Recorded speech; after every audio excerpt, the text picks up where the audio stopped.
Ned Stark rose before first light, plagued by uneasy sleep. Outside the walls of Winterfell, the wind moaned across the snowy plains, rattling shutters and carrying a biting chill through every fissure in stone. He dressed by the glow of a single candle, pulling on thick woolen breeches and a fur-lined doublet. Against the gnawing cold, a heavy cloak of wolfskin provided some small comfort, but the deeper chill in his bones came from fears that even the North's robust fires could not banish. When he looked into the polished steel of his old mirror, the face that stared back at him appeared older than its years, lines of worry bracketing his eyes, hair streaked with silver. War had aged him, but so had secrets. He left his bedchamber quietly so as not to wake Catelyn, who had finally found some measure of exhausted sleep. The corridor was dim, torchlight dancing on ancient stone. He turned corners by habit, descending into the great hall, which was empty at this hour save for a few servants stoking banked embers. From there, he made for the courtyard, where a soft dusting of fresh snow reflected a wan gray light.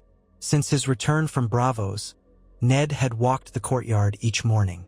The routine was a way to settle his mind, to remind himself that he was home, that he was alive, and that, at least for now, he had shielded Jon from the swirling forces that would seize upon the boy's lineage and tear him apart. Yet the memory of that clandestine meeting in Braavos persisted like a phantom. He could still see the Braavosi woman's face, cool and calculating as she dictated the terms of blackmail. Her master might have demanded more if Ned had shown any hint of desperation. As it was, the price had been steep enough, binding House Stark to deeper trade concessions with Braavos once the war ended.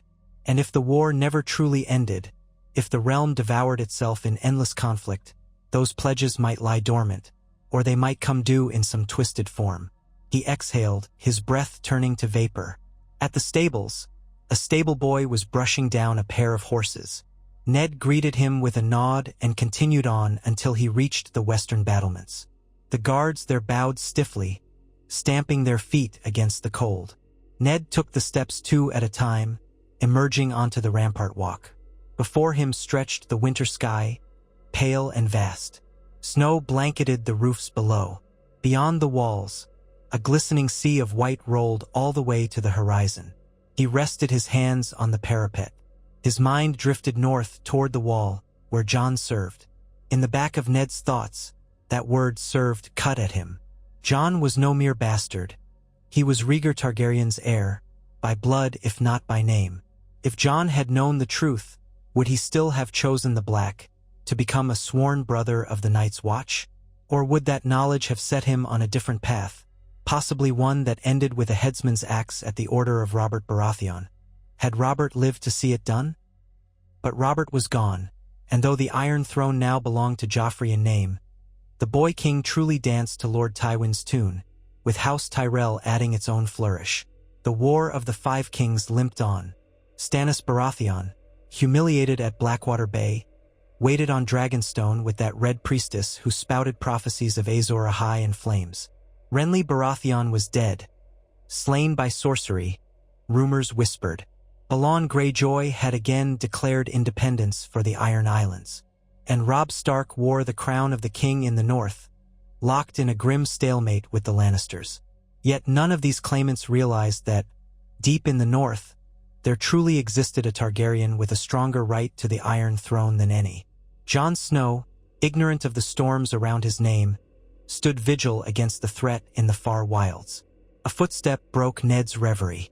Turning, he saw one of his men approach, Matt Castle, cousin to the late Jory, who had accompanied Ned to Braavos.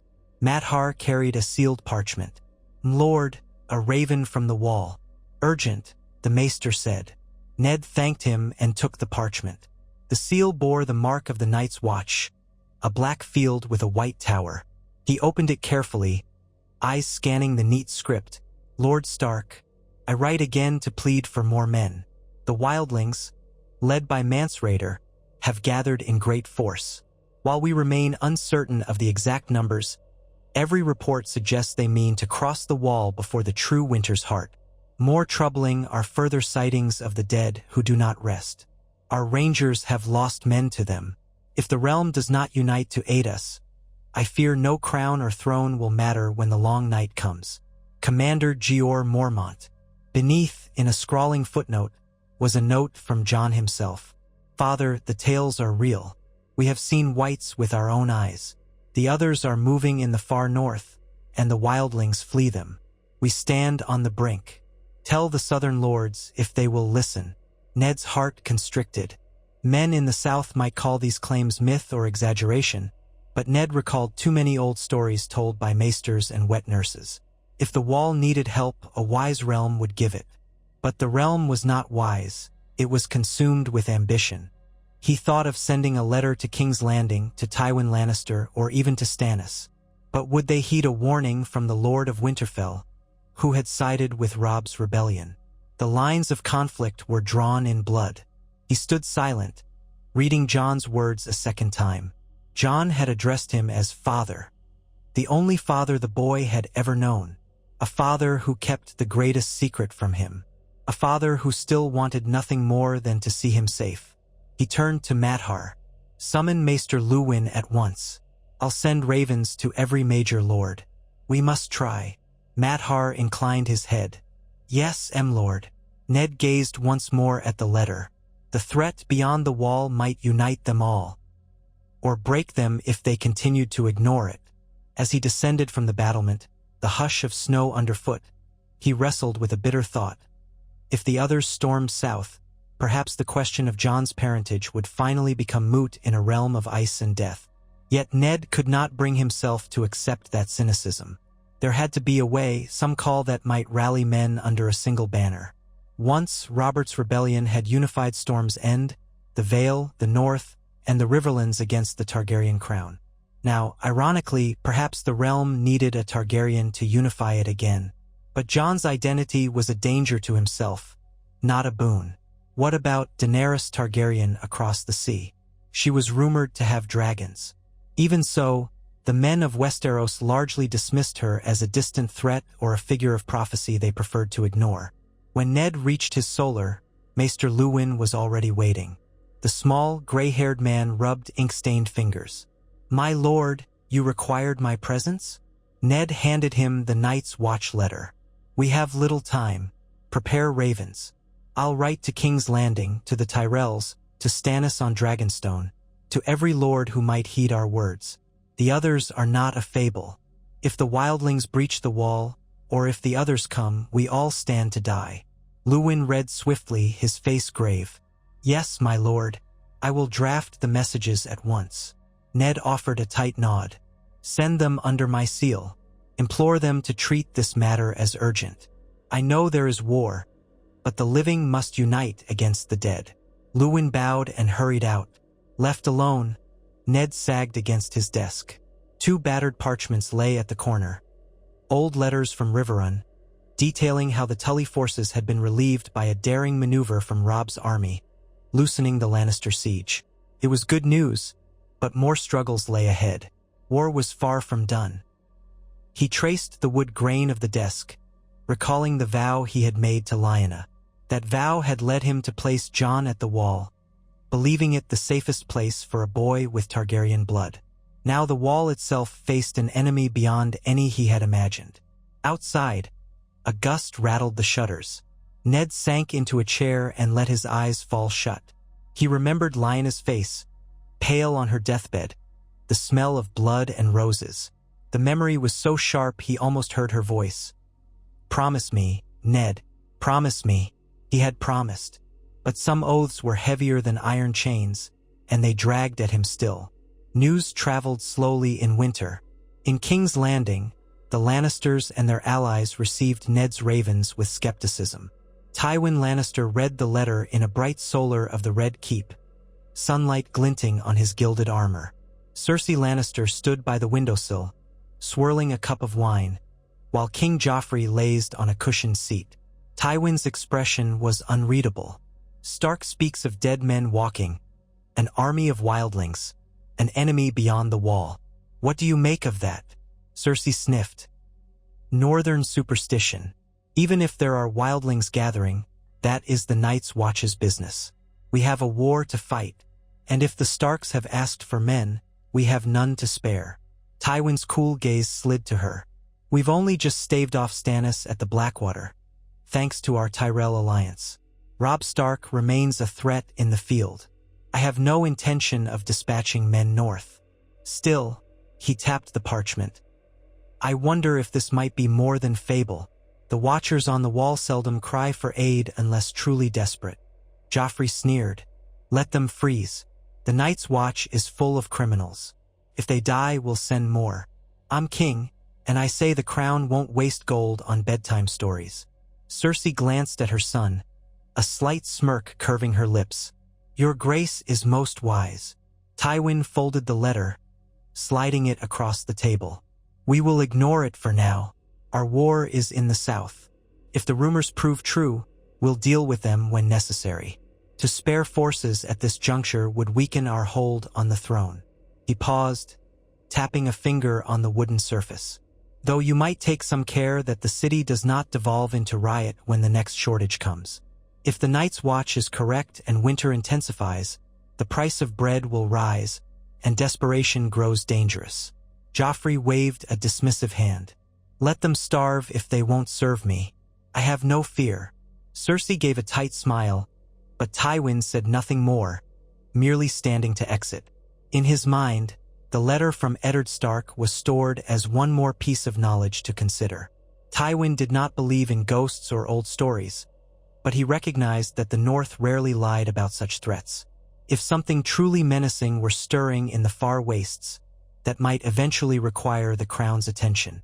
But for the moment, House Lannister had a war to win. Elsewhere in the city, Lord Varys also received a copy of Ned's warning. The Spider read it in his hidden chambers, expression pensive. He had heard rumors from travelers about whites and unnatural cold, though he suspected exaggeration. Still, fear can shape events as effectively as swords. Varys considered the possibility of quietly urging the crown to send token assistance north, if only to earn favor with the people. But Tywin's iron grip on power, along with Joffrey's cruelty, left little room for moral gestures. Varys sighed, tapping the letter. He also recalled the rumored Targaryen bastard at the wall. If the threats beyond the wall escalated, that boy might inadvertently become a figure of prophecy. So many had pinned hopes on a chosen champion. Stannis was one candidate, Daenerys Targaryen another. The notion that the boy in black might also claim such a role intrigued Varys. Ultimately, he decided not to stir that pot. Jon Snow's identity was a secret best left sleeping, lest it create even more chaos in an already blood-soaked realm. In the southern fields, Robb Stark was encamped with his war host near the twins, forging a new strategy. The Freys watched him warily from their bridge stronghold, uncertain whether to remain loyal allies or shift to more profitable alliances. Robb had gleaned partial victory at Riverrun, yet holding the Lannisters at bay was an unending struggle, especially since Walder Frey's men were half-hearted in their support. News of Ned's letter from the Night's Watch reached Robb's camp a fortnight too late to effect immediate change. Robb's advisors, Blackfish, the Great John, Roose Bolton, debated the significance. So the wall begs for help? The Great John rumbled, plucking at his thick beard. Much as I respect the old bear, we're too far south. We have our own battles to fight. How can we spare men for the watch? Brynden Blackfish Tully shrugged. Perhaps we can't. But if Mance Rayder truly gathers 100,000 wildlings, we might face them soon enough if they breach the wall. It would threaten all the north. Roose Bolton listened with his typical calm. What good is the north to us if House Lannister crushes us here? We must ensure our victory in these lands first. The wildling king might or might not cross. The others are children's stories. His voice was quiet, but the lords heard the skepticism. Robb stood by his war map, fists braced on the table. His expression flickered with uncertainty. My father does not act on children's stories. If he says the threat is real, I believe him. Great John scratched at a scar on his forearm. Even so, we can't march the entire northern host back up to the wall. That would cede too much ground to the Lannisters. They'd roll over the Riverlands unopposed. Robb exhaled. No, we can't all go, but perhaps we can send some. A few experienced units, at least. If the wildlings break through, the small folk near the neck would be the first to suffer. The lords exchanged glances, each measuring the cost. Bolton spoke, voice mild but firm. "I can supply some men if it suits you, your grace. The dread fort stands in the eastern part of the north. We have an interest in keeping wildlings out." Robb studied him. He was never fully at ease with Roose Bolton. The man had a manner that felt predatory. "Very well. Lord Bolton, choose a portion of your troops to reinforce the watch. They can march north from the Twins, perhaps collect more volunteers along the way. I will remain here and continue the war effort against the Lannisters." Roose inclined his head, expression revealing nothing. Thus a plan was formed. Letters went north, and within weeks, Roose Bolton led a detachment of soldiers away from the main Stark host, bound for the Wall. Whether they would arrive in time to make a difference, no one knew. As those men departed, word reached Robb that the Lannisters were regrouping near Harrenhal. With winter snows making travel arduous, each movement demanded caution. The king in the north faced a daunting choice: remain near the Twins to keep an eye on the frays, or attempt a daring push to dislodge the Lannisters from Harrenhal. Ultimately, he decided to move quickly, hoping to seize the monstrous fortress before Tywin could reinforce it. The Great John roared approval, always eager for battle. The Blackfish voiced a measured yes, while the Freys offered minimal cooperation. Robb packed his camp, mindful that winter's deepening grip meant slow marches. He also kept close watch on Bolton's departure, not fully trusting that man's loyalty. Still, Bolton had promised men to the watch, and that was more than any other lord had offered. Meanwhile, far from these power struggles, Jon Snow stood atop the wall, peering through a horn-handled looking glass. A haze obscured the horizon, the sky leaden with clouds. He sensed movement out there, though at such a distance it was nigh impossible to see. The swirl of snow sometimes revealed fleeting shapes. A line of travelers, maybe, or something more sinister. He lowered the glass. "I can't be sure, but it looks like more wildlings traveling west," he told Ed Tollett, who stood beside him. "They might be heading for the Shadow Tower, seeking a weaker spot along the wall." Tollett frowned. "As if the Shadow Tower needs more trouble. They're stretched thin." He tugged his cloak tighter. "In my next life, I'd like to come back as a merchant in Old Town, warm breezes and plump coin purses." Jon managed a faint smile. If there is a next life. Below them, Lord Commander Mormont was organizing another ranging, choosing men to venture out and gauge the size of Mance Rayder's host. The watch was near desperation. They had to learn how soon the wildlings would attempt to breach the wall, and by what means. Some said Mance had giants, mammoths, and other horrors out of legend. Jon believed it. He had seen too many improbable things already. He took one more glance through the looking glass, then climbed down the icy steps. At the bottom, he found Samwell Tarly awaiting him, cheeks red from the cold.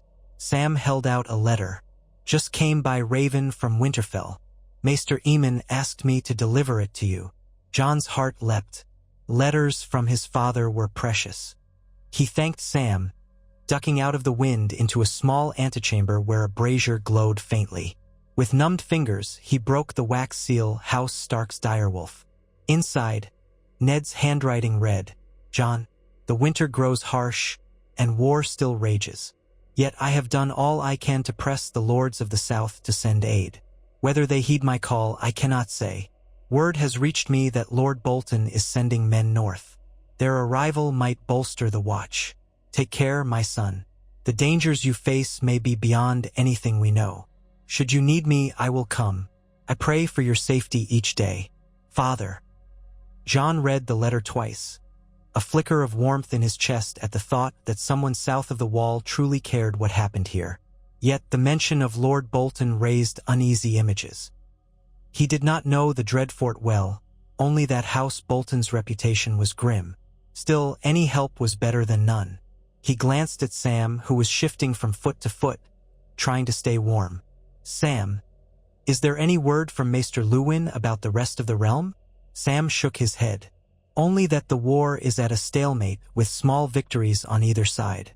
King Joffrey holds King's Landing, Stannis holds Dragonstone, and your brother your father's son, your half-brother, still wages war from the Riverlands. No sign that the crown will send men to help the Watch. Jon sighed. I didn't think they would. They have their own concerns, it seems. Sam rubbed his hands. Should we all survive the winter, the realm might have cause to thank the Watch one day. But for now, he shrugged helplessly. Jon gazed at the brazier's embers. At times, he felt an invisible cord pulling him south, to Winterfell, to the family he had left behind. But he had taken the black. His vows bound him here to serve. He resolved to do so faithfully, no matter the cost. Only in quiet moments did he wonder about his birth mother, about the puzzle that had haunted him all his life. He left Sam to fetch food and reported to Mormont. The old bear stood by a table strewn with maps of the lands beyond the wall. Torches sputtered, casting flickering shadows that made the old man look even grimmer. Snow, Mormont said without preamble. You and Corrin Halfhand will leave at dawn. Scout the Frostfangs, see how far the wildlings have spread. Avoid direct confrontation unless necessary. We can't lose more men. Jon nodded. Yes, Lord Commander. Mormont's gaze lingered on him. The wall's fate might hinge on good information. I'm trusting you, lad. Don't let me down. I won't, Jon promised, his stomach twisting with nerves. As dawn broke next day, Jon, Corrin, and a handful of rangers set out from Castle Black. CK venturing beyond the wall. The wind howled across barren stretches of ice and stone, rocky ridges rising like broken teeth. Snowdrifts often buried the path entirely, forcing them to wade waist-deep. Ghost trotted at Jon's side, leaving pawprints in the fresh powder. The men were heavily cloaked, scarves pulled up against their faces, eyes watering from the cold. They traveled in silence, scanning for tracks. Occasionally, they glimpsed fleeting signs of wildlings. Old campfires, scattered bones, footprints partially erased by wind. Once, they found a crude effigy of sticks and animal skulls, half buried in snow, which Corrin said was a wildling ward against evil. The wildlings fear the others as much as anyone, Corrin murmured, nudging the effigy with a boot. They have reason to, from what I hear. Jon suppressed a shudder. The day passed in dreary fatigue. When night fell, they sheltered in a narrow defile, lighting no fire for fear of drawing attention. The cold sank deeper into their bones. Jon drifted in a half-sleep, Ghost's warmth pressed against him. In the hush of night, he thought he heard a distant moan, like the cry of a lost soul on the wind. Morning brought slate-gray skies and a bitter wind that scoured their exposed skin. They pressed on, climbing a ridge that overlooked a valley. Corrin knelt, gesturing for silence. Jon crept beside him, peering down into the white expanse. A massive encampment sprawled below. At this distance, it was impossible to count precisely, but lines of tents and makeshift shelters stretched far. Jon's heart lurched. Hundreds, possibly thousands, of wildlings. Smoke curled from numerous cookfires, forming a haze above the encampment. Even from their vantage, they could hear the low murmur of distant activity, voices, the bleating of animals, the rumble of wagons. That's part of Mance Rayder's host, Corrin said in a hushed tone, pointing to where a ring of tall huts and banners might mark the leader's tents. We can't get too close, but the numbers, by the gods, it's as large as we feared. Jon nodded, swallowing. If these wildlings all marched on the wall at once, the Watch, even with reinforcements, might struggle to hold them back. And that was without considering the threat of the others, who might drive the wildlings forward or attack both sides. One of the rangers, a grizzled man named Dalbridge, squinted. Look there, past the big tents, those shapes. Are those mammoths? Jon followed the man's gaze. He saw lumbering silhouettes, enormous even at this distance, likely woolly mammoths used by giants. A jolt of awe and fear shot through him. Giants and mammoths were more than legend. Then, Corrin exhaled softly. We have our proof. Let's slip away. This is more than enough to report. They began to backtrack, moving cautiously so as not to be spotted by any wildling patrols. The journey back to Castle Black tested their endurance.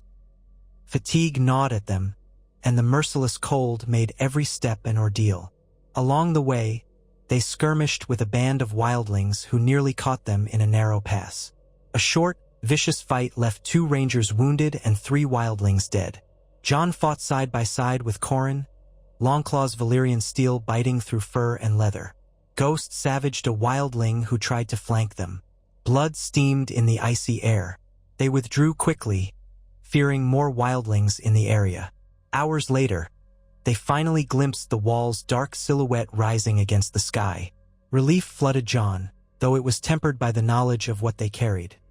Confirmation that Mance Rayder's army was vast, well beyond the Watch's meager numbers. Back inside Castle Black, Lord Commander Mormont listened grimly to their report. The old bear leaned over a table, face drawn. "We can't hold them off forever. A direct assault on the gates or an attempt to scale the wall en masse. Either would cost them, but they have the numbers." Qhorin said, "We need more men, more supplies, better weaponry. Or some stroke of luck." Mormont gave a weary nod. "I've had a raven from the south, saying that Roose Bolton is marching with a force to reinforce us. That might help, if they arrive in time." Jon tensed at the name of Bolton, but said nothing. He could only hope that the reinforcements would make a difference. That night, Castle Black stirred with rumors of the wildling horde.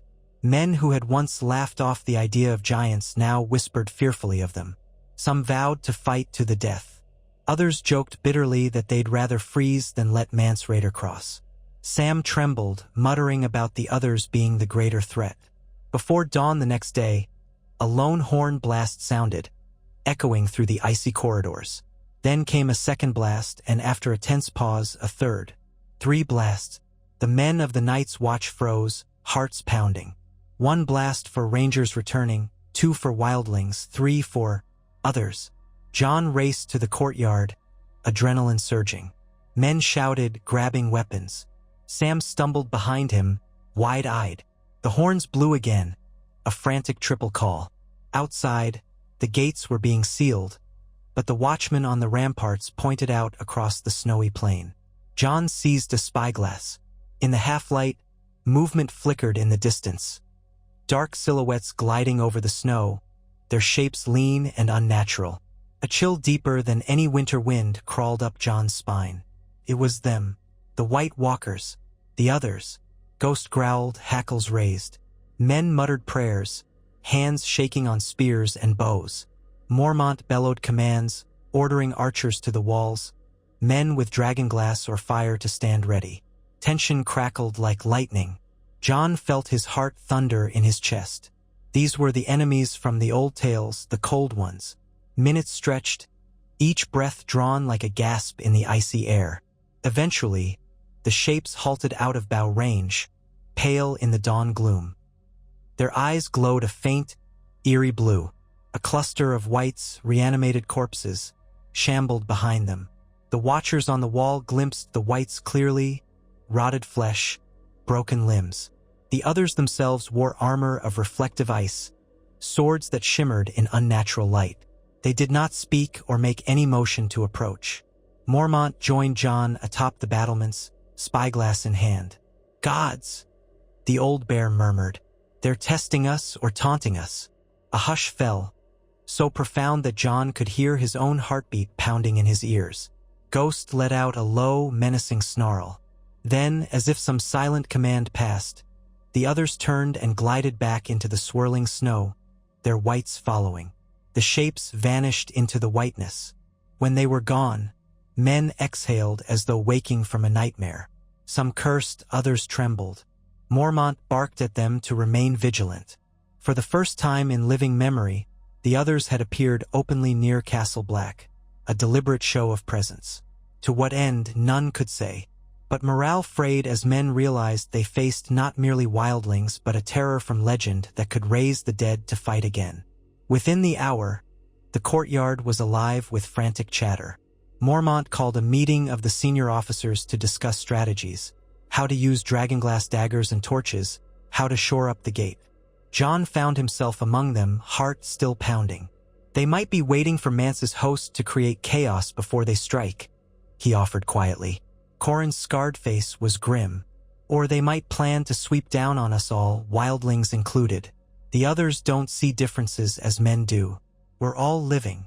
They talked in circles with no solution. The watch was too few, the threat too great. At last, Mormont ended the council with the statement that they would prepare for siege, use every resource.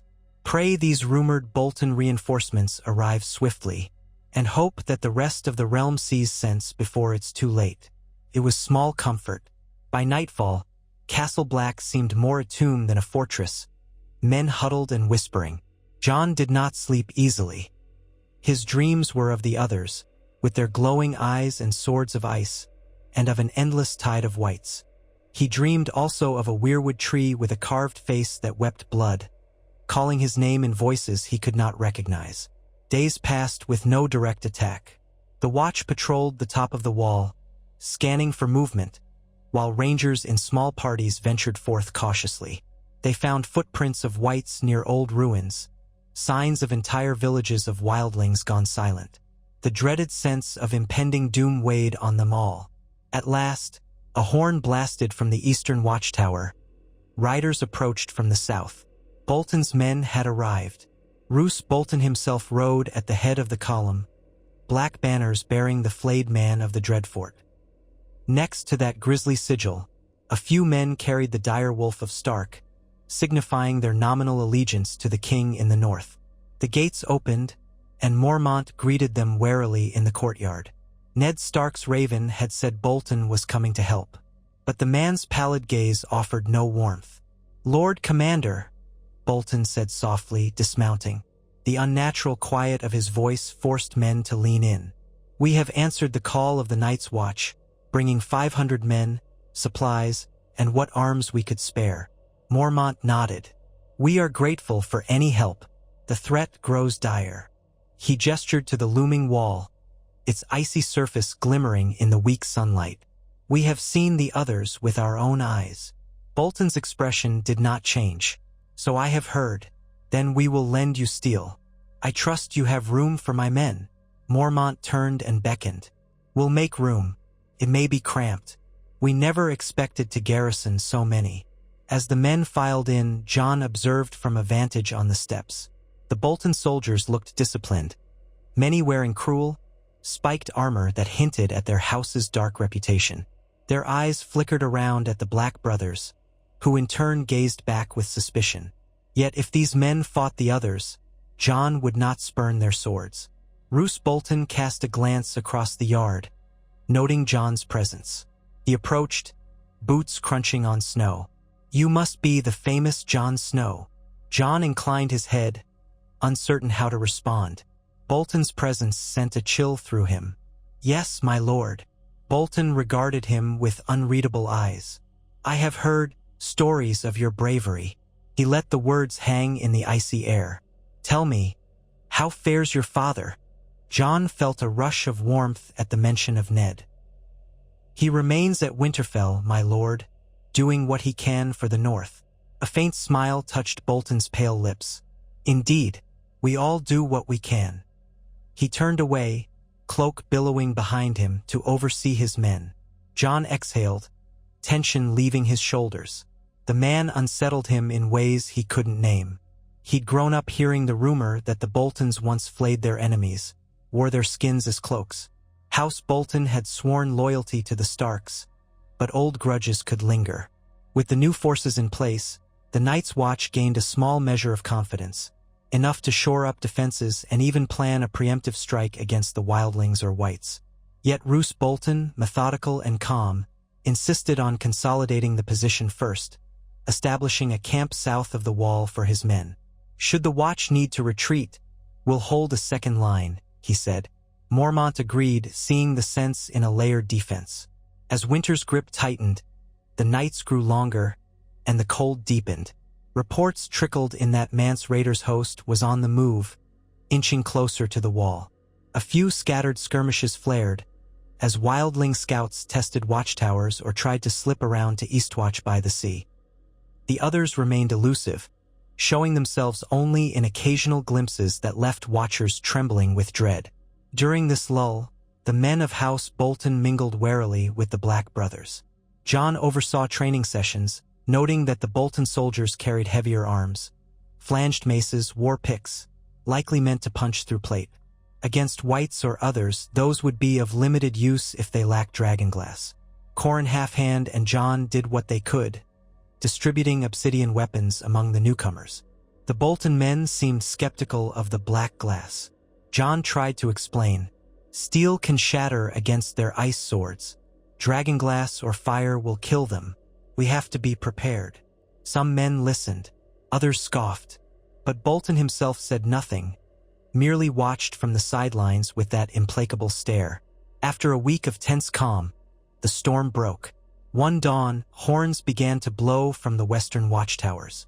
Jon hurried to the top of the wall with Ghost at his heels. The sky was still dark, streaked with purple as the sun tried to rise.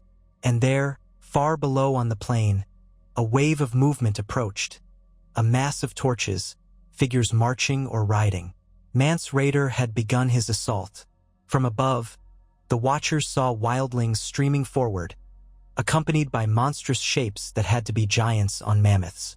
Some of Mance's men carried scaling ladders and grappling hooks, though the idea of climbing the sheer ice of the wall seemed madness. Others drove battered rams or carried siege-like contraptions.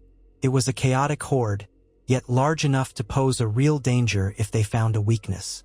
Roose Bolton and his men rushed to the battlements on the south side of Castle Black, forming lines with crossbows and spears, though the actual attack would come to the northern face of the wall. Within the fortress, Mormont readied the Black brothers, dividing them between the top of the wall, where they could fire down arrows and drop barrels of oil, and the courtyard, in case the gate was breached. Jon joined the top, adrenaline hammering in his chest. Soon the enemy was upon them. Giants roared, mammoths trumpeted, and wildlings howled war cries that echoed against the frozen rampart. A volley of arrows from the watch rained down, striking some of the vanguard. Fires bloomed where flammable oil was hurled. But the sheer number of wildlings was daunting. Jon notched an arrow, aiming at a giant that led one of the mammoths. The arrow soared, burying itself in the beast's shaggy flank. The mammoth bellowed, rearing, tossing men aside. Another volley of arrows followed, sowing confusion. Yet the mass of attackers kept surging forward. On the ground, ghosts of the others flitted among the edges of the battlefield, or so men claimed later. In the chaos, it was hard to see, but at least for now, the others did not mount a direct assault. Instead, the wildlings attempted to storm the gate at the base of the wall, a massive door of oak and iron that had stood for centuries. Inside, lines of defenders braced. Among them were some of Bolton's men, commanded by a grim captain who bellowed orders. Pikes jutted forward through murder holes. When the wildlings tried to ram the gate, they were met with a hail of arrows and sharpened stakes. The mammoths, maddened by the defenders' fire bombs, sometimes turned and trampled their own lines. Amid the din and screams, Jon fought on, hurling casks of flaming oil over the wall. He glimpsed Sam cowering behind a battlement, clutching a bough with trembling hands. He saw Qhorin Halfhand leading a group of rangers in a desperate effort to repel climbers who somehow managed to get hooks on the ice. Hours passed, the sun rising behind clouds. The snow churned red with blood. Though many wildlings died, they were too many to scatter easily. Periodically, horns sounded from the forest, seeming to direct the waves of attackers. Jon's arms ached from the strain of firing arrow after arrow. Smoke stung his lungs, yet the gate still held. In mid-afternoon, the mammoths withdrew, leaving piles of corpses behind, some giant, some human. The wildling lines fell back, reorganizing out of arrow range. Jon took the respite to gulp water and check on men's injuries. Far below, he could see the devastation. Scores of bodies, broken ladders, the remains of siege contraptions. But Mance Rayder had not committed his entire force. Thousands more stood back, presumably waiting for nightfall or a better plan. Mormont clambered along the rampart, checking on the men. His face was set in grim determination. "Well fought," he told Jon. But the day isn't over. As the afternoon bled into dusk, the wildlings resumed their assault. This time, they hurled massive ropes with grapnels, trying to scale the wall in multiple points. One group found an ice shelf and began a slow climb. The defenders rushed to drop rocks, hot pitch, anything that could break the lines. Jon kicked a grapnel free, sending half a dozen wildlings plummeting to their doom. Another group almost made it to a ledge near the top before a wave of arrows cut them down. Meanwhile, within the tunnels of Castle Black, some cunning wildlings had found an old sally port, half collapsed. They squeezed through, only to meet a squad of Bolton men lying in wait. A savage fight erupted in the dark corridors.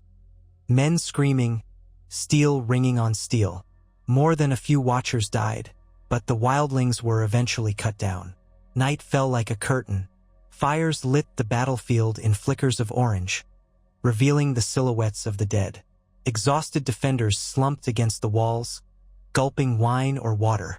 Mormont's battered voice boomed, "Stay alert! They might strike again under cover of darkness." Sure enough, soon after midnight, the horn blew again. The wildlings returned, pressing the gate. Giants used logs as battering rams. The wooden beams groaned, threatening to splinter. Men inside the tunnel reinforced it with timbers, bracing it desperately. Jon, hearing the commotion, rushed down from the wall to lend a sword. Torchlight illuminated the tunnel in a hellish flicker. The gate shuddered with each blow. Bolton's men formed a line with pikes. Jon joined them, seeing fear in their eyes. He clutched Longclaw, its Valyrian steel glinting. If the gate gave way, it would be a hand-to-hand slaughter. Outside, a giant roared, crashing the ram against the gate. Wood began to crack. A hush of dread filled the tunnel. Then a voice called from behind Jon, soft and calm, "Clear a path. Bring the pitch forward." Roose Bolton emerged from the shadows, followed by a handful of men carrying large clay pots. Bolton's black cloak moved like ink in the torchlight. The defenders parted warily. In a single, unhurried motion, Bolton ordered his men to set the pots near the gate. "Stand back," he said, stepping away. Torches were applied to the pots. A flash of alchemical flame burst in greenish light, sending up a roar of heat. Wildfire. The watchers gasped in horror. That substance was notoriously unpredictable. The next giant ram crashed into the gate, splitting timbers. The defenders shouted. Then the wildfire pots ignited fully, erupting in a conflagration of green flame that licked through the cracks in the gate. Screams rose outside as the giant and nearby wildlings were engulfed. The shock wave battered the gate, but the intense heat forced them back. Jon's eyes watered from the acrid smoke, but the gate's destruction halted, caught in an inferno that claimed the attackers. Bolton watched impassively as men died, the green flames dancing on his pale face. It was a brutal tactic, but effective. After a moment, the ramming ceased. The wildlings had enough sense to retreat from the wildfire's devastation. When the last echoes of screaming died away, Bolton turned to Jon, voice quiet. "The gate is saved. For now." Jon struggled to find words, half sick at the carnage. Yes, that was something. Bolton regarded the green emby. RS with a distant air. War is cruelty. Fire is but a tool. Then he strode off, leaving Jon with a lingering sense of disquiet. The night dragged on, a macabre stalemate. At dawn, the watchers peered from the battlements to see that Mance Rayder's army had withdrawn, or at least moved out of sight. Corpses littered the snow, charred or frozen. The defenders were too exhausted to give chase. Mormont worried this was only a reprieve. The wildlings might attempt another angle, maybe at Eastwatch or the Shadow Tower. That morning, Mormont gathered survivors for a grim tally. Nearly 100 of the Black brothers had died, along with half as many Bolton men. More lay injured. Supplies of arrows and pitch ran dangerously low. Yet the wildlings had suffered far heavier casualties, hundreds or thousands. It was unclear how many whites or others might still lurk in the shadows. While men patched wounds and reinforced battered walls, Jon glimpsed a new tension around Castle Black. Some watchers whispered that Roose Bolton's men had been unnaturally ruthless, torturing captive wildlings for information. Others expressed gratitude that Bolton had used wildfire to save the gate, though they admitted it was a horrifying sight. By midday, Mormont sent out scouts to see where Mance's main force had gone. Jon tried to volunteer, but the Lord Commander ordered him to rest.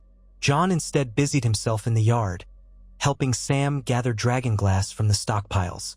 Roose Bolton approached, silent as a ghost. "Snow, my men tell me you're a skilled fighter. Perhaps you could join a small expedition of mine. We intend to check the perimeter of the fortress for any hidden sally ports or caves the wildlings might exploit." Jon hesitated, searching the man's pale eyes. "Lord Commander Mormont asked me to remain here." Bolton dipped his head almost in a bow. "If you are more loyal to Mormont's directives than to your father's allies, I understand. But there is a chance we might find a breach. I would prefer one of Ned Stark's best men at my side, as well as that curious direwolf of yours." Something about Bolton's tone made the hair on Jon's neck prickle, but he could not refuse without insulting the man who had marched all this way to help. And indeed, discovering a possible infiltration route would benefit the Watch. So he nodded reluctantly. "Very well, my lord. I'll go." They set out with a half-dozen Bolton men, moving along the inside perimeter of the wall. The terrain was rugged, with old outbuildings, collapsed tunnels. Snowdrifts reached chest height in some places. Ghost prowled at Jon's side, sniffing the air. Occasionally, Bolton's men joked in low voices or teased Jon about his vow in the Watch. Jon answered politely, but his wariness grew. After an hour of trudging through half-buried ruins, they reached a secluded corner near the base of the wall, an ancient stable that had collapsed long ago, overshadowed by an ice-shrouded rock formation. Bolton paused, scanning the area. Then he gestured to Jon. "Over there. See if there's an opening." Jon carefully stepped over splintered beams, Ghost at his heels. The direwolf growled, ears flattened. Jon peered through a gap in the debris, seeing only dark shapes of old stalls, thick with frost. "There's nothing here," he called back. At that moment, a hand closed around his neck from behind. Another seized his sword arm. With a jolt of alarm, Jon realized Bolton's men were grappling him, forcing him against a broken post. Ghost snarled, but someone struck the direwolf with a heavy cudgel. The animal yelped, staggering. Jon struggled, but the men pinned him expertly, one pressing a dagger to his throat. Fear flashed hot in Jon's chest. Bolton stood by, calm as ever. "Gently, no need to kill him just yet," he murmured. Jon gasped, heart hammering. "What is this?" Bolton knelt beside him, voice soft. "An opportunity. I know more of you than you think, Snow. Or should I say, Targaryen." The word struck Jon like a punch to the gut. For a heartbeat, he couldn't breathe. What are you talking about?" Bolton's thin lips curved in something like a smile.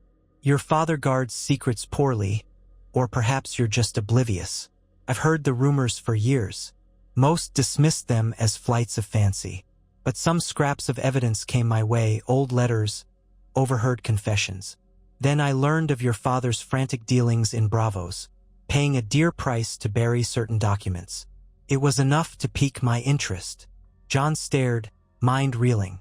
He could hardly process the idea that this man was talking about some rumor that he was a Targaryen. "That's madness," he croaked. Bolton's gaze glittered. "Oh, you may believe that, boy, but I suspect Ned Stark never told you the truth of your birth. If you are indeed Rhaegar Targaryen's spawn, you have a claim stronger than any of these squabbling kings. Does the Watch know? Does your brother, the self-styled king in the north?" Jon flinched at the dagger biting into his throat. "I know nothing of Rhaegar," he managed, voice quivering. My father is Eddard Stark." Bolton's men held him firm. Ghost tried to lunge again, but the cudgel wielder threatened the wolf with a spear point. Bolton let out a quiet chuckle. "I see. Perhaps you truly believe that. Interesting. In any case, it hardly matters whether you accept your heritage or not. Power lies in perception. If the realm believed you a Targaryen, you could disrupt every throne.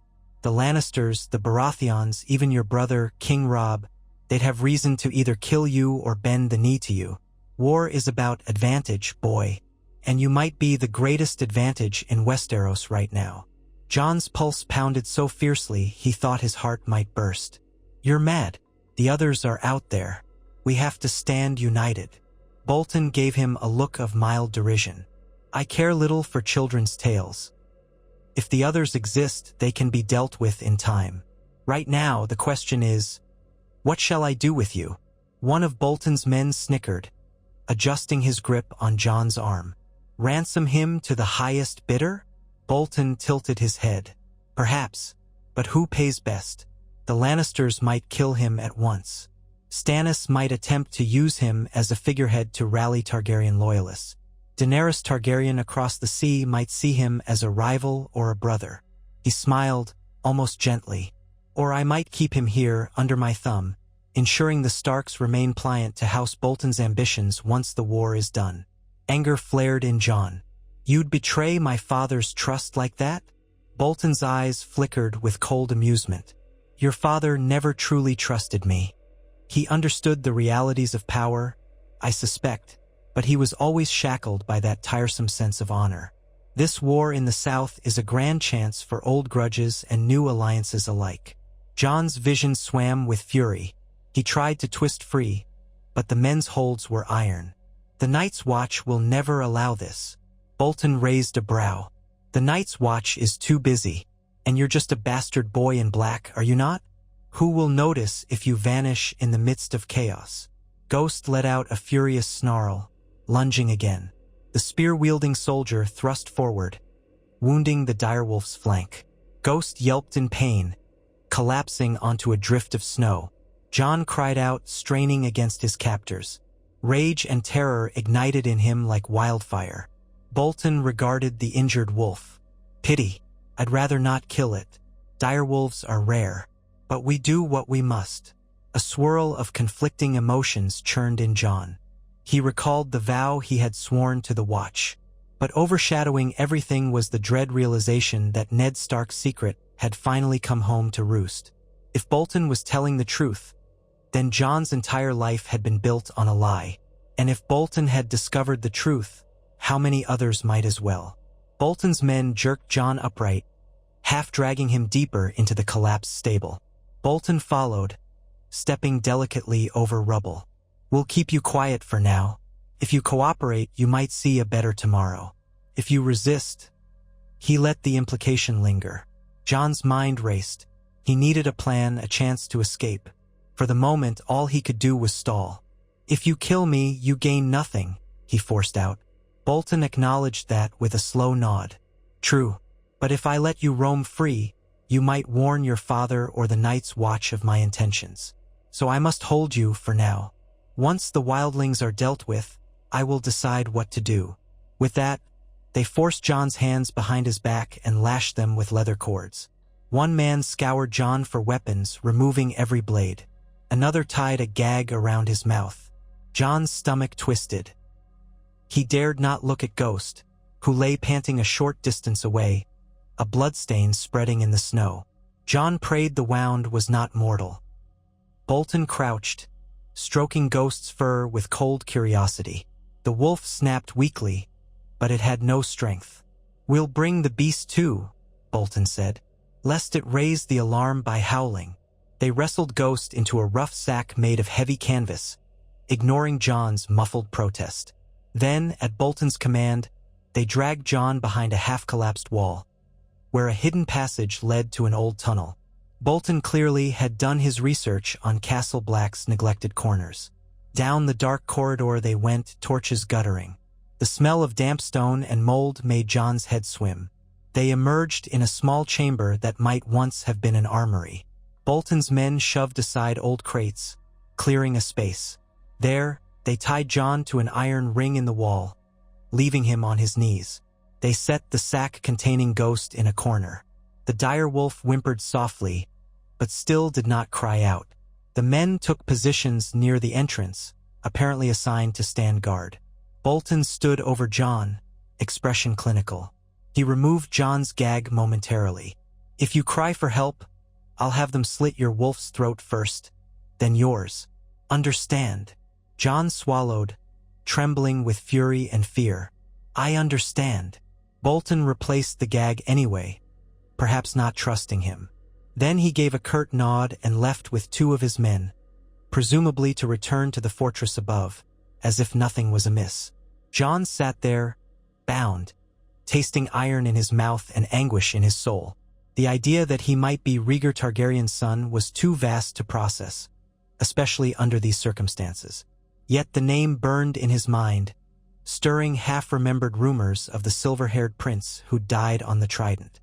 Could it be true? Why would Ned Stark keep such a thing secret? Jon had no answers and no immediate hope of escape. Hours crawled by in that claustrophobic chamber. One guard eventually left to fetch supplies. The other remained, leaning on his spear. Ghost lay silent in the sack, occasionally letting out a ragged breath or a faint whine. Each time, Jon's heart clenched. He wanted to comfort the wolf, but his wrists were bound too tightly. At some point, the guard with the spear drifted near the corridor, likely bored. Jon tested the cords on his wrists, feeling the coarse leather bite into his skin. They were well tied, but maybe he could work them loose over time. He twisted gently, ignoring the pain. If he could free one hand, he might reach Ghost or attempt an escape. He forced himself to focus. Anger, regret, and terror warred within him, but none would help if he let them rule. He needed calm, cunning. The memory of Ned Stark's measured voice steadied him. Move slowly, plan your stroke. He redoubled his efforts, inch by inch, twisting his left wrist against the cord, feeling it slip fractionally over the sweat-slick skin. His limbs ached, but the leather's knot might not be perfect. Footsteps approached. The second guard returned with a small cask of water and some dried meat. He set them down, took a swig from a flask, and spat to the side. Lord Bolton's in a foul mood, he said to the other. He didn't like how many men we lost in the battle last night. Says the Night's Watch is incompetent. The first guard grunted. Let him talk. At least we got ourselves a prize here. They laughed. Jon ground his teeth. He resumed his subtle struggle with the cords. Another hour passed. Then the first guard noticed Ghost stirring in the sack. Bloody beast, he muttered, prodding the sack with his boot. Ghost growled, weak but hostile. The guard kicked the sack again, and Jon saw red. Without thinking, he gave a sharp yank on the cords and felt something shift. A spike of pain shot through his wrist, but the leather loosened. He forced himself not to react outwardly, continuing to test the tension. Then, unexpectedly, shouts echoed from outside the corridor. The guard stiffened, exchanging uncertain looks. Another shout, closer this time. Something was happening in the fortress above. The men hissed at each other. Stay here or check? They hesitated, not wanting to leave Bolton's prisoner. The tension grew. Another shout, accompanied by the clash of steel. That made their decision for them. One guard dashed off to investigate, leaving the other behind, spear in hand, gaze darting from the corridor to Jon. Jon prayed for some miracle. Ghost gave another pained growl. The guard cursed and turned to kick the sack again. At that instant, Jon twisted his arms violently, feeling the cord bite deep before snapping free. Pain lanced up his forearm, but his left hand was free, the loops falling away from his right. The guard must have heard the movement because he spun around, eyes widening. Jon lunged, ignoring the agony in his arms. He grabbed the guard's spear shaft, forcing it aside. The guard snarled, bigger and heavier, but Jon pressed forward, slamming a shoulder into the guard's midsection. They crashed to the ground. The spear clattered away. Jon wrestled for the man's dagger, adrenaline surging. The guard landed a punch to Jon's side that drove out his breath, but Jon clung to the man's wrist, twisting it. The dagger fell. Jon seized it, rolling sideways, and lashed out. Steel met flesh in a spurt of blood. The guard let out a choked cry. Jon stabbed again until the guard went limp. Shaking and panting, Jon pushed the body aside. Blood slicked his hand. He tore off his gag, stumbled to his feet. Ghost still lay in the sack, whimpering. Jon rushed over, used the dagger to slice the canvas. The direwolf emerged, trailing blood from a gash in his flank. Jon's heart clenched, but Ghost struggled to stand, leaning on 3 legs. He was alive, though in pain. "Easy, boy," Jon whispered, stroking the wolf's fur. "We need to go." He scanned the chamber. His sword Longclaw was nowhere in sight, but the guard's spear lay on the ground. Jon snatched it. He had no illusions about fighting off an entire host of Bolton men, but maybe he could slip away in the chaos. He approached the corridor, hearing more shouts, a distant clamor of alarm bells. The fortress was clearly in an uproar, perfect for an escape if it wasn't already locked down. With Ghost limping by his side, Jon slipped into the dim tunnel. Up ahead, he spotted the second guard's body sprawled on the floor, throat cut. Someone else had done that work. Confusion churned in Jon's mind. Who was attacking Bolton's men? Another group of watchers? Possibly. He crept forward. The passage opened into a main corridor of Castle Black's lower levels. Torches guttered, half extinguished. He glimpsed shadows moving at the far end. Men locked in combat. The flicker of steel, the grunt of effort. Jon pressed to the side, urging Ghost to remain quiet. Then a figure staggered backward, lurching into the torchlight. It was Qhorin Halfhand, clutching a bloody sword. His left arm hung limp, wounded. He noticed Jon and gave a startled exclamation. "Snow! Gods, we thought you were dead!" Jon rushed forward, mind spinning. "What's happening?" Qhorin gave a harsh laugh. "We saw Bolton's men leading you away. We demanded answers. They tried to say you were off on an errand, but we found signs of a struggle. Mormont confronted Bolton, and swords were drawn. Now the fortress is turned on itself." Dread twisted Jon's gut. "Roose Bolton is betraying the Watch?" Qhorin spat. He wants control. Maybe he thinks controlling the wall gives him leverage in the war. I don't know. The old bear is up above, rallying men. We're scattered. Some of Bolton's men might side with us, others with him. It's chaos." A muffled groan made them wheel around. Another Bolton soldier lay dying near the wall, blood pooling. Qhorin pressed on his wound, grimacing. "We can't stay here. We must find Mormont. Retake the fortress from these traitors." Jon nodded, though fear churned in him. He cast a worried glance at Ghost, who was in no shape for a prolonged fight. "We have to get Ghost somewhere safe." Qhorin looked at the wounded direwolf. "A stable or storeroom, perhaps. Then we fight our way to Mormont."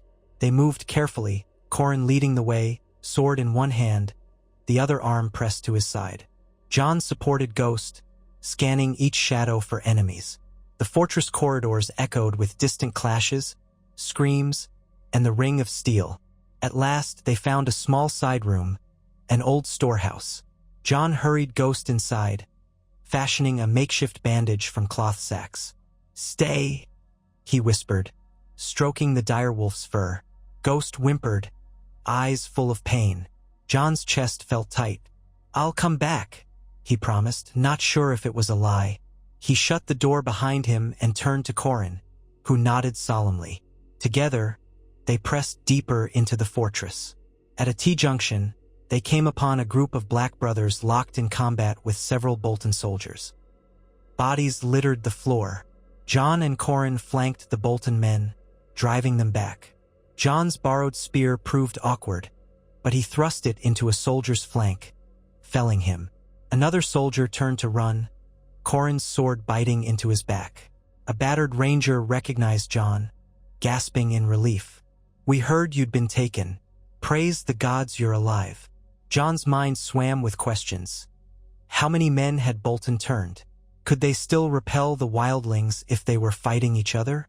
This was madness. They continued onward, gathering more watchers.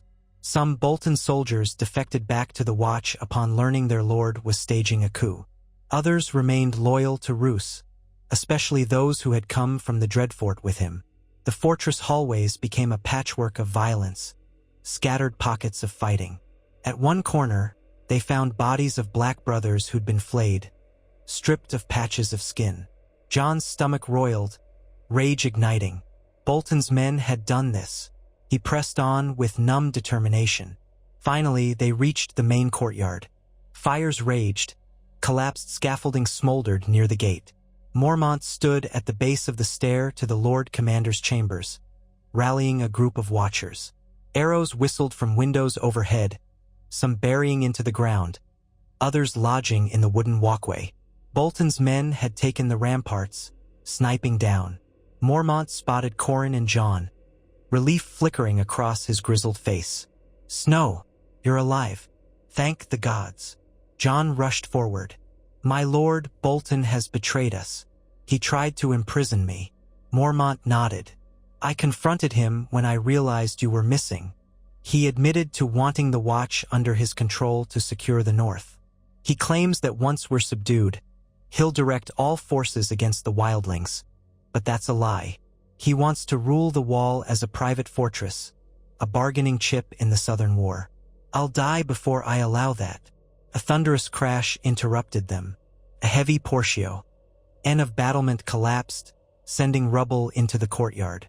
From the swirl of dust emerged Roose Bolton himself, flanked by a knot of soldiers. He raised a crossbow, pointing it at Mormont. "Stand aside," he called, voice carrying despite its quiet tone. "The Night's Watch is leaderless now. You can all serve me, or you can die." Mormont raised his sword. "You're a traitor, Bolton, and you'll never hold Castle Black. We'll see you hanged." Bolton's pale eyes narrowed. "Such bravado. You've lost men, and I have the advantage in position. Surrender, and I might spare a few of you." Jon clenched his fists on the spear, adrenaline thrumming. More watchers emerged from side corridors, bolstering Mormont's group. Archers knocked arrows behind overturned tables. The courtyard seemed balanced on a knife's edge. Bolton had men on the ramparts, yes, but the Watch now outnumbered him in the yard. Seconds stretched. Then an arrow loosed from the Watcher's side, narrowly missing Bolton. The courtyard exploded in violence. Bolton's soldiers fired from the ramparts, Watchers returned fire, and men charged from both sides. Mormont bellowed a war cry, slamming into the Bolton ranks. Jon found himself caught in a swirling melee, spear parrying a sword blow from a burly soldier, then thrusting forward to pierce an enemy's thigh. Screams filled the cold air. Qhorin fought near him, saber rattling in the soldier's other hand. Blood and slush coated the ground, making footing treacherous. Bolton himself advanced methodically, cutting down a watcher who rushed him with a longsword. His men formed a wedge around him, pushing deeper into the courtyard. Despite the watcher's numbers, Bolton's men fought with savage skill, some using barbed flails or spiked maces that inflicted horrific wounds. Mormont engaged 2 Bolton soldiers at once, blocking one slash with his cloak-wrapped arm and burying his sword in another's chest. But the second soldier raked a blade across Mormont's side. The old bear staggered, cursing. Jon broke free from his fight, lunged to assist, but was intercepted by a tall Bolton man with an axe. Steel clanged as Jon tried to deflect the axe with his spear. The man swung again, splintering the spear shaft. Jon reeled, weaponless. The soldier grinned, raising the axe for a killing blow, only to jerk forward, spouting blood. Qhorin's blade had found his spine. The soldier collapsed. "Go!" Qhorin rasped at Jon. "Protect Mormont." Jon scrambled across the carnage. Bolton had seen Mormont wounded. He pressed forward, thrusting aside watchers, determined to finish the Lord Commander. Mormont, bleeding heavily, tried to raise his sword once more, but his arm shook. With a snarl, Jon tackled Bolton from the side, knocking him off balance. Bolton hissed in surprise, swinging his crossbow around. It fired wildly, the bolt flying harmlessly into the sky. They fell to the ground, grappling in the bloody slush. Bolton's strength was deceptive, his wiry body coiled with muscle. He drove an elbow into Jon's ribs, making him gasp. Jon scrambled for the dagger at his belt, but Bolton seized his wrist. Their faces were inches apart. Bolton's breath ghosted over Jon's cheek, and his pale eyes shone with malevolent cunning. "You fool," Bolton whispered, twisting Jon's arm painfully. "You could have been a king." Jon gritted his teeth, forcing his other hand between them, aiming for Bolton's throat. Bolton jerked his head back, and Jon's hand slipped, but he managed to smash his palm into Bolton's jaw. Pain spiked in Jon's knuckles. Bolton reeled, giving Jon enough space to rip free the dagger. In a flash, Bolton yanked his own stiletto from his belt. The two blades clashed, scraping. Bolton bared his teeth in a silent snarl, forcing Jon's dagger sideways. Jon's arm burned with strain, the memory of how close he'd come to death already. Ghosts wound, the flayed watchers. Rage coiled inside him. He wrenched his arm around, slamming the pommel into Bolton's temple. Bolton's grip loosened. Jon didn't hesitate. With a grunt of exertion, he drove his dagger into Bolton's chest. The pale lord went rigid, eyes going wide in astonishment.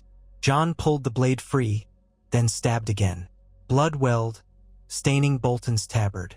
Bolton's lips parted, no words coming out, only a choking hiss. Jon rolled off him, panting. Around them, the courtyard fight was turning in the Watch's favor. Bolton's men, seeing their leader fall, faltered. Mormont's men closed in, driving them to retreat or surrender. The final moments of the skirmish passed in a brutal haze. A few Bolton stragglers fled. Most were cut down or forced to yield. Mormont sank to one knee, clutching his wounded side. Jon knelt by Bolton's body, watching the man's eyes go lifeless. A swirl of wind blew across the yard, lifting scraps of snow. It was done. Roose Bolton's coup had failed. Silence descended, punctuated by moans of the injured. Mormont coughed wetly, leaning on a broken spear. Jon rose, supporting the Lord Commander. Men rushed to help, calling for a maester. The old bear gave Jon a grim look. "Bolton is dead?" Jon nodded, voice raw. "Yes." Mormont's gaze flicked to the corpse, then back to Jon. "I'm sorry, lad. I should have guessed his intentions sooner. We've lost too many men." Jon swallowed hard. "At least it's over," a rough voice interjected. "Over for now." It was Corin, bloodied but still on his feet. He surveyed the courtyard. "We're battered, and the wildlings still lurk beyond the wall. The others, too." This was a costly distraction. Jon looked around, seeing the fallen watchers. Good men betrayed from within. He thought of the sacrifice they had made. Then he remembered Ghost, wounded and alone in the storehouse. "I have to go," he blurted, turning away to find his wolf. With Mormont's blessing, Jon rushed through the corridors, ignoring his own pains. In the storehouse, he found Ghost lying on a cold floor, breathing shallowly. Jon fell to his knees, tears burning in his eyes. The wolf's fur was matted with blood. "Ghost," he whispered, placing a hand gently on the wolf's side. Ghost stirred, licking Jon's hand weakly.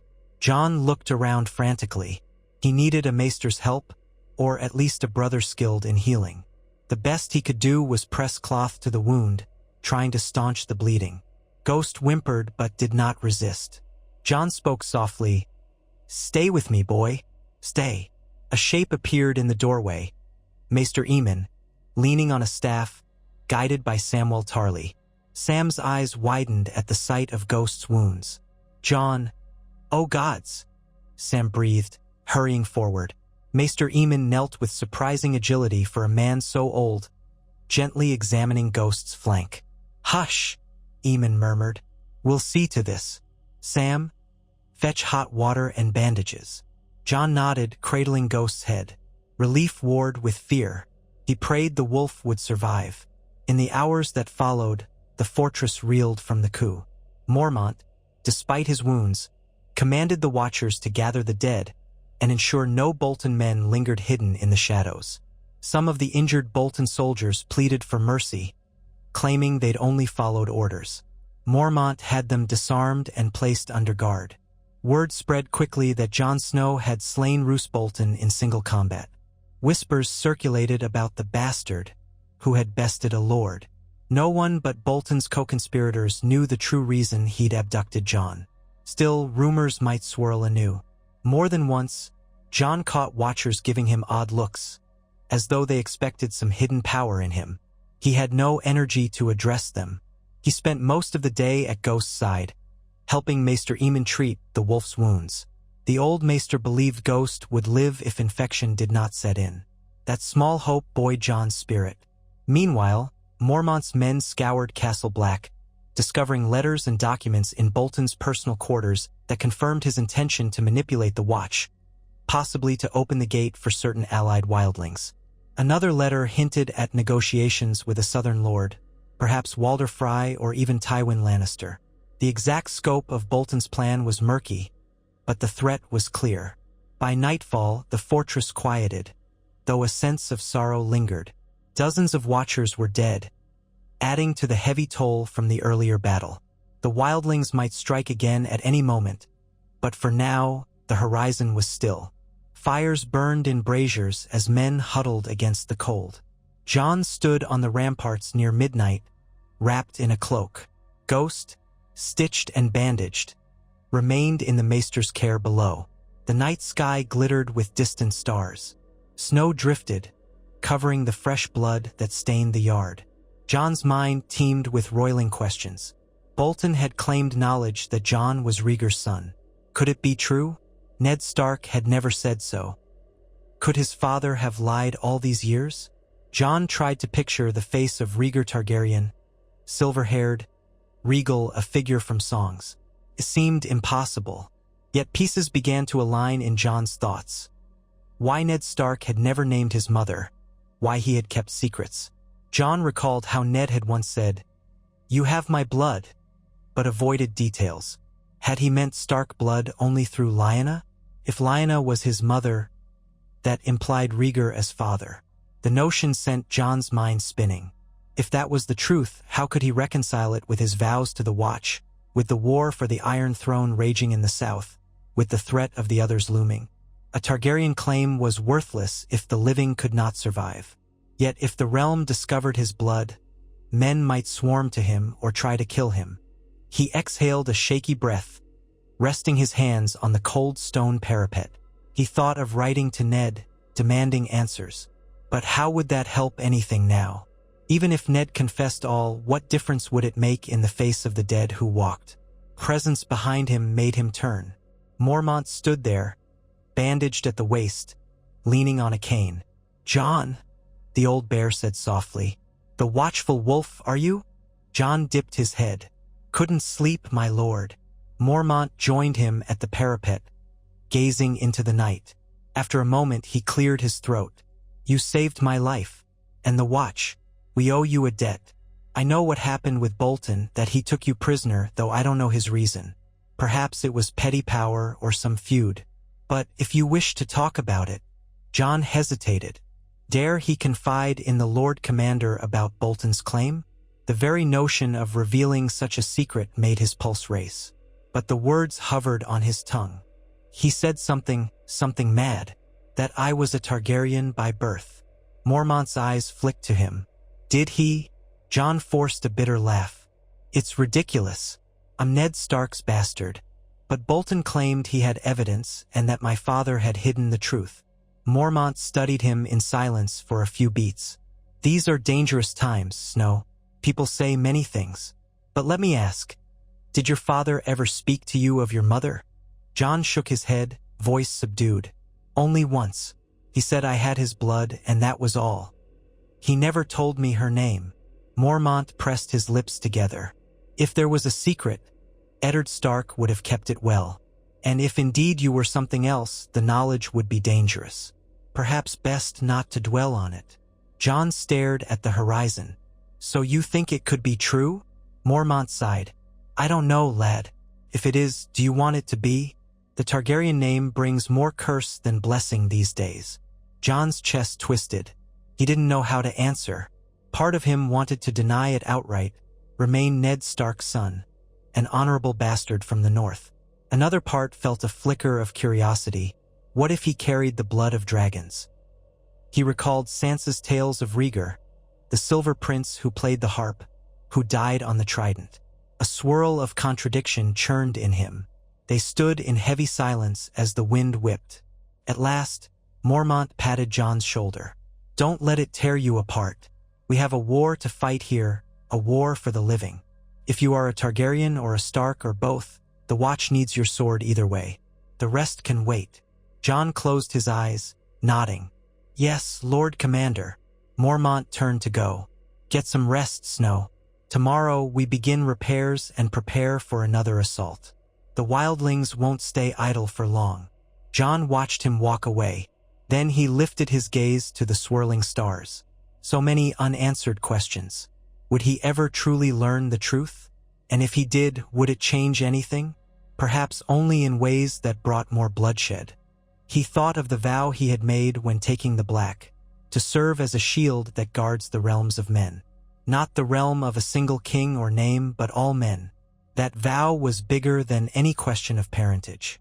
So he would fight to protect them, Targaryen or not. That was all he could do. And so the night wore on, the hush broken only by the distant wails of the wounded and the mournful wind across the ice.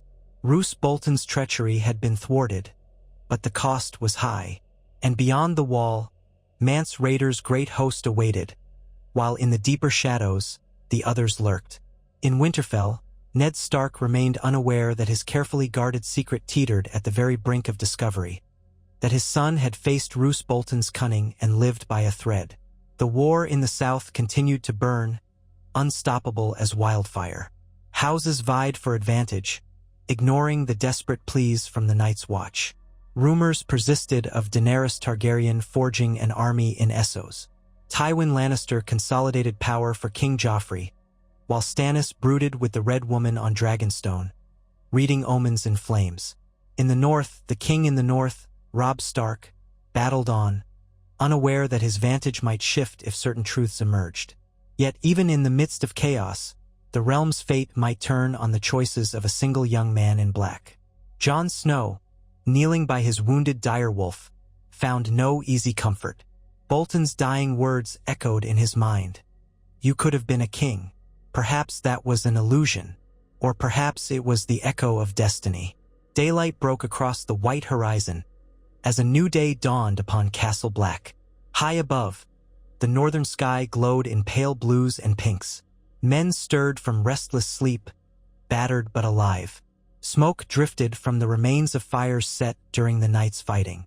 Mormont's watchers took up new positions, scanning for any sign of fresh attack. In his small cell, Jon prayed that the next wave would hold off long enough for him to gather his thoughts, to mend Ghost's wounds, and to speak to Ned Stark one last time before events overtook them all. Secrets might still unravel, war might still rage, but if the realm was to survive, the lines once drawn in blood must be redrawn in common cause. Winter had come, and with it, the hour of the long night. And so the uncertain hush settled again, across the wall and across all the battered kingdoms.